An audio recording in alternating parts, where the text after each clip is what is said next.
बाटो बिर्से उता घुमिरहे भेटे अगाडि मुनि विश्वामित्रजी छल्न तिन कन देखि तिन कन बाटिका किन तिमी आएर निस्यौ नास्यौ यहाँ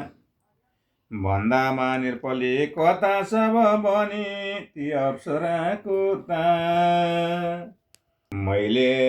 रक्षेन राजधर्म हुन गई गर्नु परि तिनकन काटे यी सब गुल्म आदि नै ता काट्थे म यसै किन राजाको सुनत कौशिकजीले भन्छन् ता यो कुरो रक्षा मानिस गर्नु धर्म यति हो दान झन् ठुलो धर्म हो तो सुनिकन भन्दछन् नृपति ती राजा हरिचन्द्र हुँ चुप कदापि गर्दिन कसै धेरै कुरा के कहूँ दिन्छु दान तपाईलाई पनि सोधे ती नृपले र कौशिक ता बोल्छन् चतुर बनी हे राजन हे कुरा वशिष्ठ मुनिले भन्थे मलाई पनि दाता सत्य हजुरका सरी अरू छैनन् जगतमा भनी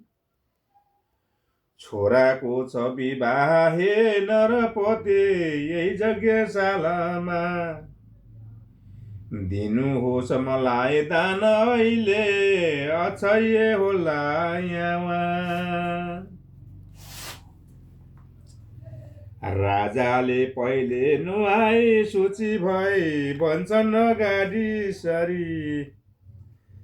इच्छा माफीका दान हुन्छ दिउँला मैले प्रतिज्ञा गरी इच्छा भङ्ग कदापि गर्दिन म ता उसमा पनि बरमान मैले आज तल गरिन दृजको आज्ञा कुनै लङ्घन इच्छा के मनमा छौलौ भो नरिखे मेरो भएको जति जे मागे पनि दान दिन्छु अहिले राखेर भक्ति अति यति सुनि कपटलिकन चित्तमा भन्दा भए मुनि कबुल गराइता इच्छा थियो विभव पाउन राजमान दिनुहोस् नरपते निज राज्य दान यो सुनि नृपले विचार नगर